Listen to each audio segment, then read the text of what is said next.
to tell you, the call that we had changed the whole trajectory of my Thank you career. for that, but tell me more. That makes me feel so happy. Well, I've taken so many assessments, but this one Mm, really hit it home where sales and working not in the details, but in the consulting piece is really where I need to be.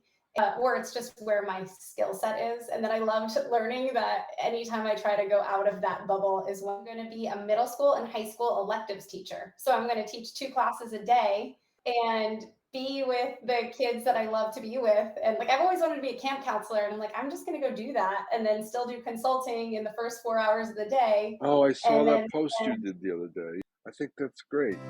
Welcome to an all-new episode of Work in Progress with John Lane and Will Barfield. This podcast explores leadership traits under stress with a special guest each week. We use a simple and accurate OAD assessment to identify key personality traits or superpowers, as well as the shadow side, kryptonite traits that appear when we're under stress. As always, we'll have some pod banter, shameless plugging, and we'll even let our guests talk for a bit. Of course, no humble brags.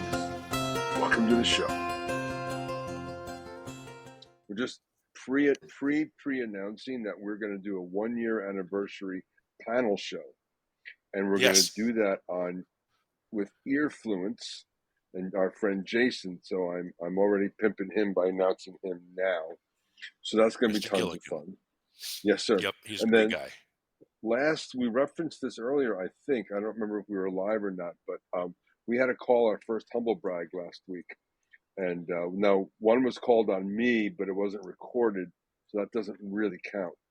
But we got our friend Sam last week, so let's see if we can make it another 37 episodes, 31 episodes, I guess. So we should get going. I'm John Lane. I am Will Barfield. And we are a work in progress.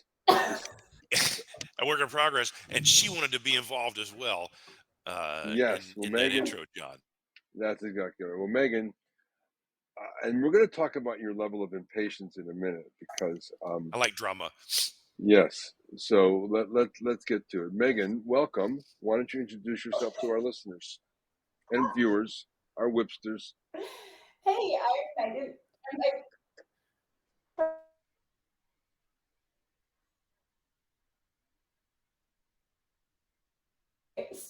I've been in marketing for 17 years. I keep saying 15 years, and I keep getting older and not changing the amount of years I've been in marketing. So I've been in marketing for 17 years.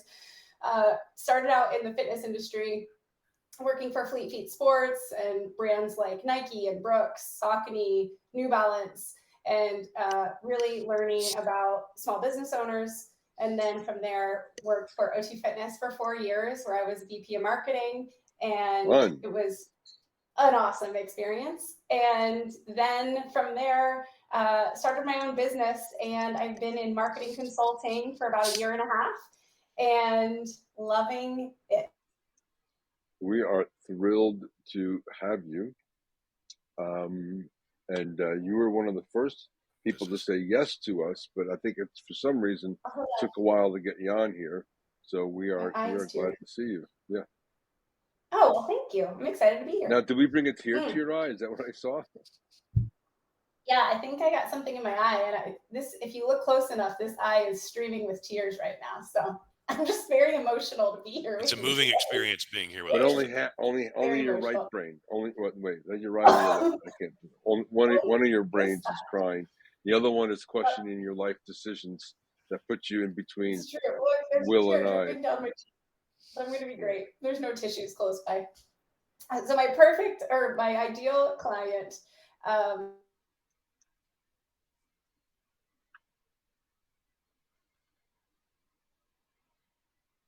and I've learned how expensive agencies can be, and there is a more affordable way. And so working with small business owners that aren't quite spending $20,000 on ad spend or don't have a huge marketing budget, but really need a lot of marketing help.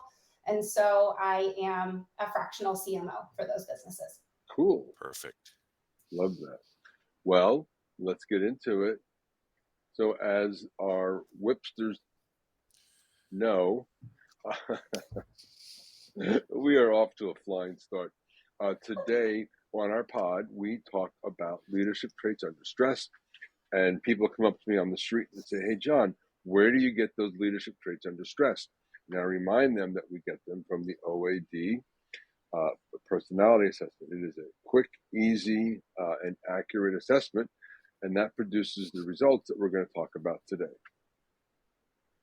And when we talk about our results, we talk about the OAD leadership style matrix, which I've said 1,000 times, and now I'm butchering it. But in that, we have 4 quadrants, 13 typical traits, and I'll show you how we read this. I am a socially oriented generalist in the builder quadrant, and I'm a negotiator. Will is a technically oriented generalist in the architect Lost him, but we quadrant, still got the mouse. and he's a developer. What'd you say, buddy? So it's funny, you cut out there, but Yes. the arrow kept moving. So we were watching the arrow, but your sound was gone. I believe you were letting us know that you're in the builder quadrant. I'm in the That is architect correct. quadrant, and then Megan is yet another Yes, upper Megan is right. also in the upper right. She's a socially oriented generalist builder, negotiator, I believe, same as me. What I love about all the technical difficulty is it's clear that the podcast can go on without me. So if I zap out, Will, you have complete control now. Well, you don't have the deck, but that's okay. All right. So, Will, do your thing. Megan, how does it feel to take this assessment?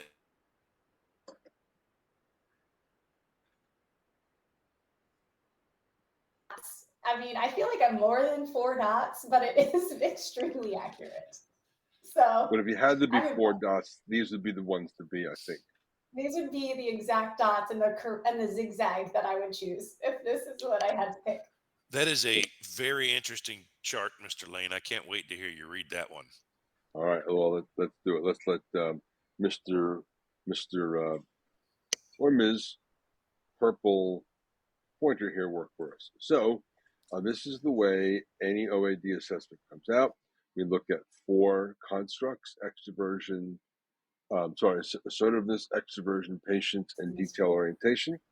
Anything farther to the right is dominant. Anything to the left is subordinate.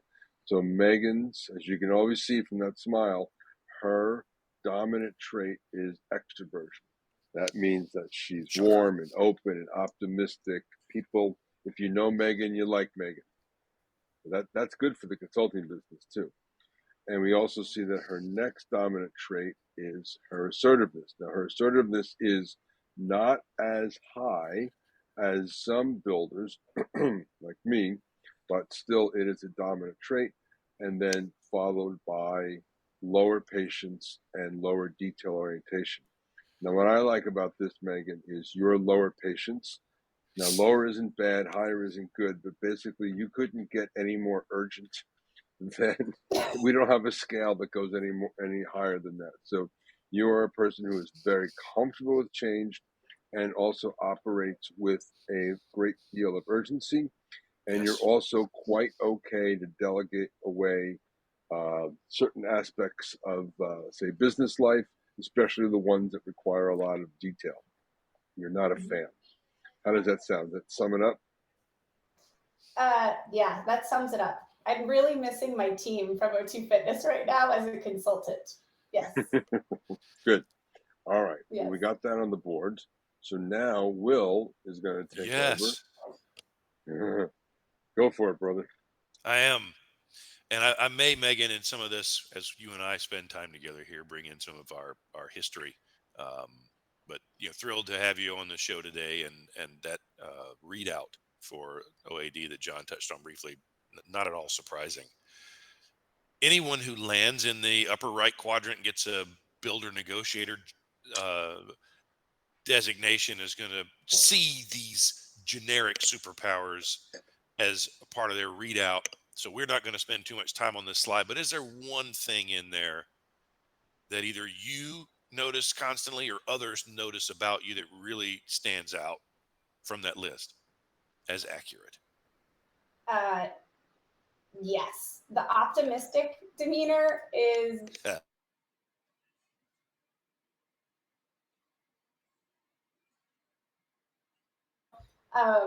that's usually how I go about everything. And so if there's a challenge, I'm like, well, let's just do it. Or I want to do this job, or I want to, work out, or I want to really anything I want to do. I'm just like, yeah, we can totally do that. It's not impossible. So it means we should just go ahead and do it. Love that. Yeah. Okay. On occasion, things do get tough and stressful and hard, and pressure rises and kryptonite erupts from our superpowers, right? It becomes the shadow side. Thank you, Sarah Glova. Of these here, these four, is there one that stands out to you that says that either you've noticed or others that when things are hard, your strength becomes this kryptonite weakness? Yeah.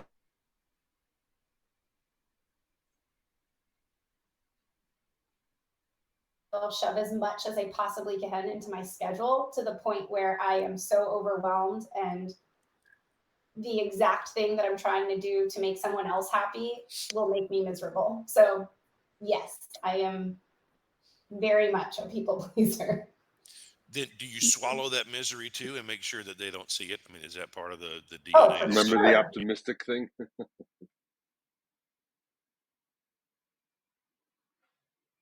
And my best. Yeah, and then you don't listen to yourself. Yeah, No. exactly. No. Love that. All right, John, we can all. So We'll use the pointer. you want me to? Okay. Sure. So you We took the bought it. time. Oh, You took look the at that. time to pen these down for us, Megan. Your superpower comments on why you selected these things to share today. Yes. Okay. Walk us through this. The first thing of being persuasive as my first superpower, I was just told last week that I am quite the closer. And as I was asking someone for their billing information on our second call, and was ready to just go ahead and get started. I've also told people, they ask when invoice is due, and I'm like, oh, it's payable today, and then I'll start working as soon as you pay me, because I'm not going to sell those hours to anyone else. So I am from New Jersey, and I feel like that Yes, is girl. really fine, right? Like, I'm just like, I know my value, and so I'm a closer, and it's like, all right, well, we're not going to just sit around and talk about it. Like, if you want to do it, then here we go. Here's the invoice. Let's do this thing. So that is my persuasion. I also talk about all the benefits that people will receive as well, and make sure there's a lead up to the closing, but I am never afraid to close. From a boss standpoint, I wanted to be my own boss. I'm very decisive, and I like to make decisions, and I like to make them quickly. And working for someone isn't necessarily the best seat for me. And so being that number two, making sure your boss looks good, I ask a lot of why.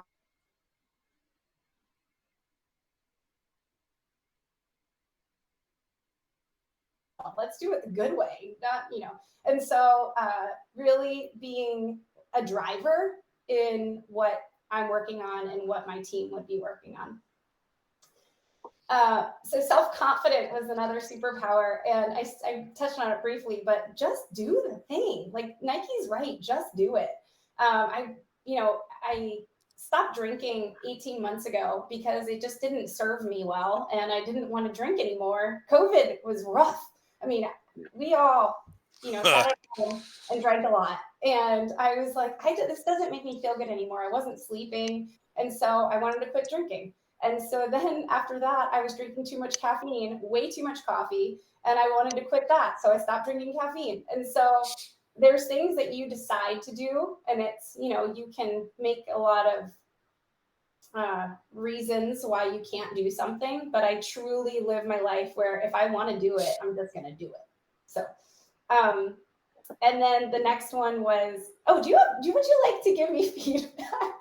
I haven't given I'm you working on a question, so it will come. I'm letting you get through this. I've got to know what "be Jesus" means. Be Yeah, Jesus. Okay. So the optimistic demeanor. Every day before school, my mom used to say, "Be Jesus for someone today," every single day. And so when I would go to school and there'd be someone sitting by themselves, I would go and sit with them at lunch or wanted to make sure people were included. And this is kind of where my people pleaser kryptonite came from, because I truly want to help people and make them feel included at all times. Yeah. And so be Jesus for someone today is really like, if you have the abilities and the skill set and the you're in the position to make someone have a great day, then do that. Like, that's what really matters. Do like that. all the work is always going to be there, but make people feel, I mean, will people remember you in their lives, and will they feel better because you were in their life? And that's how I want to live my days. That was my favorite. So a remembrance and then a quick question. And John makes fun of how long my questions take to come out, so I'm gonna try and be better today. No, I'll be back in a minute. You keep going. Yep. I'm thinking thoughts that I can't share live, and We I'm did that going last to text them to you later. Yep. And Siri is going to try to correct the spelling, but I'm going to make sure it's accurate. Yeah, not duck. Not duck. No, I don't mean duck. Nope. Or shot. So I remember that Raleigh Chamber trip, the one to Jamaica, and I think you got going late on the campaign trail with sales closer, and 4 days. you made the trip. You sold enough to make the trip in what you said 4 days, and everybody else 4 did it in days. 4 months. So yes, when she makes her mind up to do something, Yeah. she does it. She's a closer with no fear. Mhm. I want to shift now, John. I'm going to hang on to this fear, and I want to shift to the kryptonite page.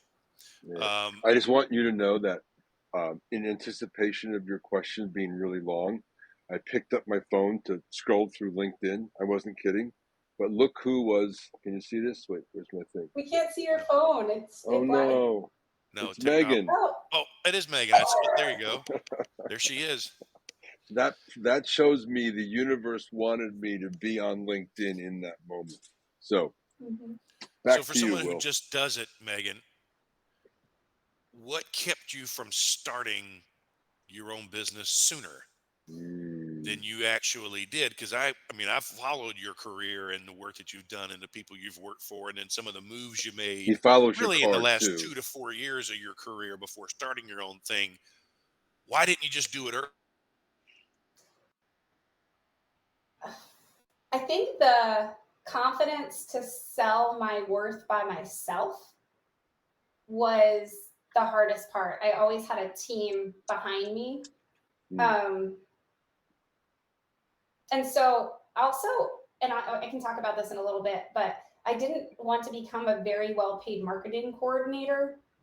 And that is, depending on the client, kind of where I'm sitting right now. And it's, people want me to do the work, and I can do the work. It's just then you're limited to the amount of time that you have in your days, and that's all you can sell, versus being a consultant and building out horizon maps and really helping people.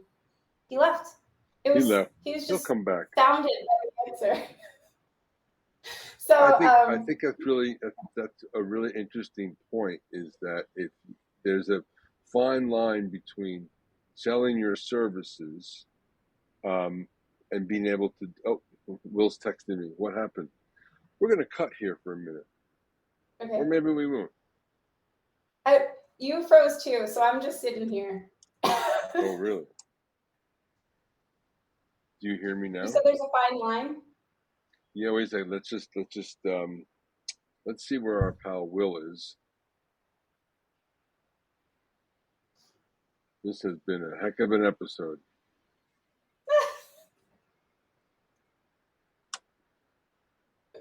Yeah, but Will was frozen for me when you were answering your question. Here he is. Hey, brother. So weird. Yeah. Megan and I had a great conversation. It's probably better without me. No, you asked a question. I was in the middle of answering it, and then you're just gone. I was like, oh. Yeah, it said server error, and it was over. But Will, bang. this is going to make a great blooper or something, because you were leaned forward like all bug-eyed. Oh no, he's frozen Can you again. edit that? I can start over. Okay, no. So I was Yeah, fast. do that. Start over. Will, say the last word of your question again.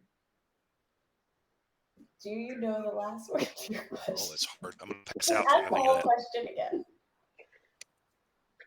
No, Sure. Megan, you just start, and then I'll splice it together, or I won't. Maybe this is the podcast. I had asked you why it took you the amount of time it did to just do it and start your own business. You were talking about confidence of selling yourself. Yes. It took me a while to be confident in not having a team behind me. I did not want to be an overpaid marketing coordinator and do all of the work. And with some of my clients, that's where I am right now, where I'm doing all of the work. And as much as I love that side of things, I love the strategy so much more. And when you're doing the work, you're limited to the number of hours you have.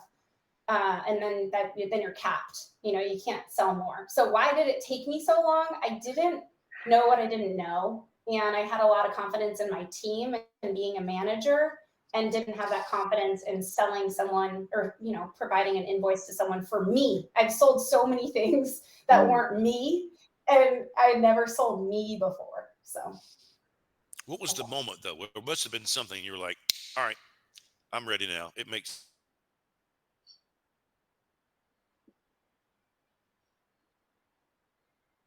and I was working for a private equity company, and I built them a marketing department. And that's when I realized I could do this by myself. I didn't need to be working for someone. And I also was already working from home and saw all the things that I could be doing and all the tools and all the resources, and COVID had happened, and I was no longer stuck in the mindset of offices and teams, and being in person was the only way to do work. And I just saw a much bigger vision of what I could do.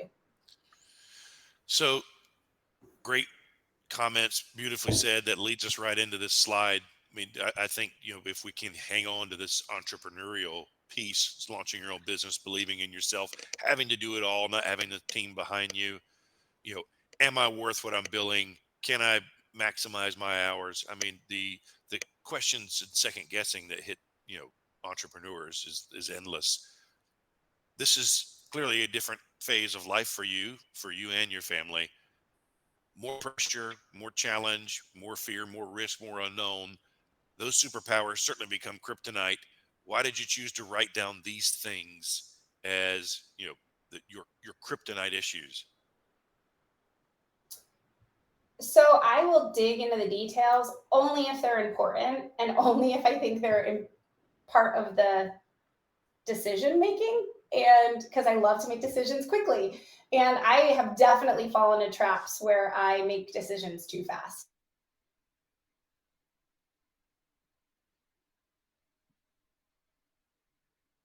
And see what the story that the numbers are telling. But I don't like exporting CSV files or running the actual reports to do the work to get the story. So I'd much rather ask the question and then have a reporting team or someone that can do that work for me and then present to me the bullet points. Because again, I have no patience. So I want to do it quickly. So yeah, it's a lot of details take too long. So I like dashboards or tools that make it easy to dig into the numbers. So have you implemented that? I mean, do you think that in order to really do what you want to do, which is the strategy as opposed to the tactics, are you going to have to scale and add human beings to the team? Or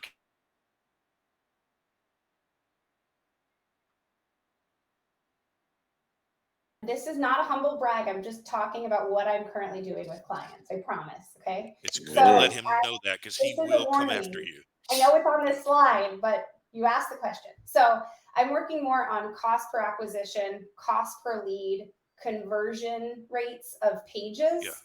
And so those details don't bother me. The details that do bother me is list management or, organizing files. If you knew how many tabs I had to close before, part of your instructions are you need to close all tabs before you open this window. I was embarrassed of how many, not only tabs, but windows of Google I had open. I mean, I think it was 7 and they were full. And so when my computer sounds like it's going to take off like a helicopter, I now understand I should probably just make sure I schedule with you every 2 months so I can shut my computer down and So,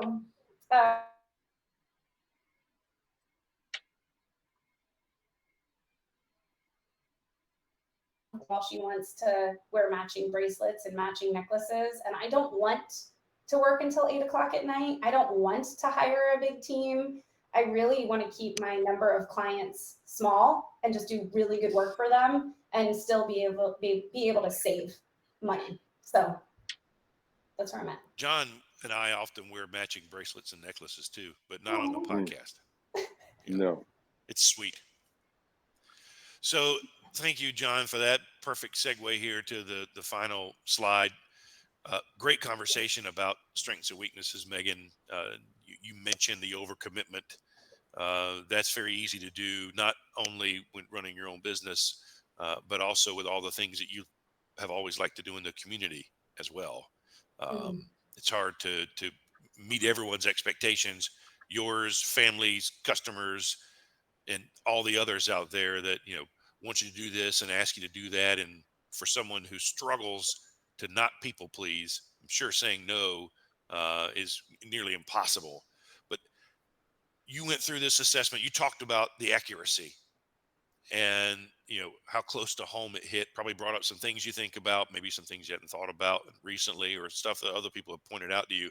How do you take this exercise, working through all the pre-show activities with John and then this podcast today, to apply what you have reflected on to moving forward as a leader in whatever aspect of life you want to talk about? Yeah. So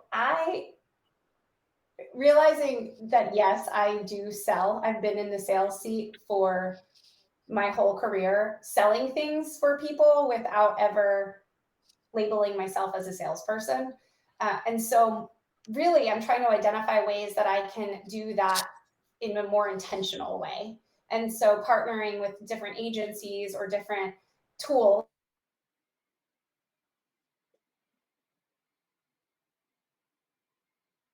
for their affiliate programs and working that way, as opposed to always doing everything myself. I would love to work with clients that have a marketing team that need help and direction, and then identify what they could be using, because 80% of brands have affiliate programs, meaning they pay you to get other people to buy them. And so, signing up for enough where they have a big selection of what they could use. But I think that's where my skill sets are, and really helping people identify what their business needs to, sew it together and not just use Band-Aids everywhere.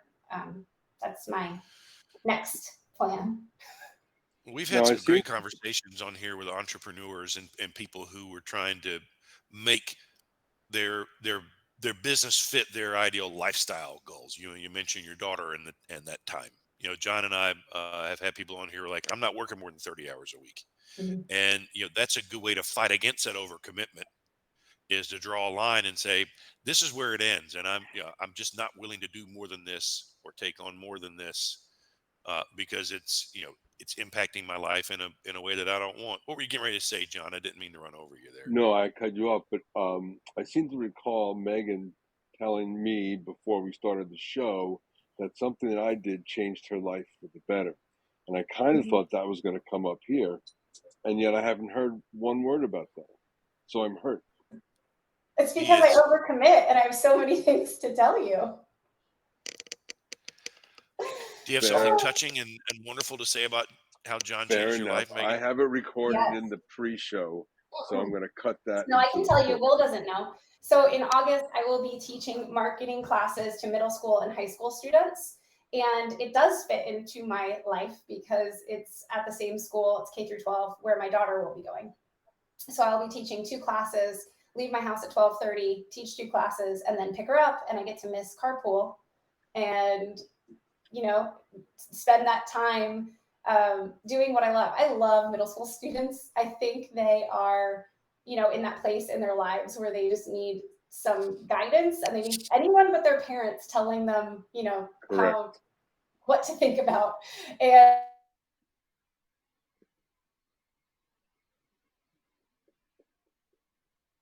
for now, I love camp. I love being a camp counselor, and I love public speaking. And I thought, I should go teach some classes. There's a lack of middle school teachers right now in all of North Carolina. So if you have a heart for middle school students and you want to go teach some elective courses, I'm sure that your local schools would love to have you. But that's what I'm going to do. What school That's a great plug. Christian, Grace Christian School. Sweet. There's one here in Sanford. Very nice. Yeah. All right. John, you want to talk about this or me? I'll do it this week. Yeah. Good. Megan. To see if she responded. Now that you have been grilled by Mr. Barfield, are you looking at your phone? Only I can look at my phone. I'm trying to see if she responded to me. Well, you already asked her? Well, yeah, of course I already asked her. You said pick someone that... So she did it. Just like her slides First of all, Urgent. thank you for that. But this is your extremely low P coming out because you are a multi-threader. You cannot let something go once. Was I frozen that whole time? Yes. Yeah. I was commenting that with her low P, that's exactly what someone like her would do, which is triple task live on the podcast. Now, I'm also like you. I'm live on the podcast doing LinkedIn, and only Will's paying attention around here. So that's really nice. But says who? Who's next? Who could handle this that you've already texted and answered? Well, she didn't respond yet, but Cyrionna Scott used to be on my team at O2 Fitness, and she was in charge of all things HubSpot for O2. Oh, cool. We brought HubSpot on as the tool of choice to manage all of our retention. And she went on to go work at SAS and is leading a HubSpot division there. And I think that's where she still is. But I need to make sure because she is quite a unicorn, and wherever she is, she's very successful. So Cyrionna Scott. We will look her up after. And this brings us to the point of the show where we bid you adieu. We thank you for putting up with our tomfoolery and our IT glitches. I'm John Lane. I am Will Barfield. And I am Megan Simpson. And all of us are a work in progress. Thank you. Thanks, everyone. Enjoyed it, Megan. Great work. Work in Progress is a podcast presentation of Slipshod Productions. Available on LinkedIn and YouTube. Executive produced and starring John Lane and Will Barfield. Talent booking, production, and editing by John Lane. Thanks for watching. See you next week.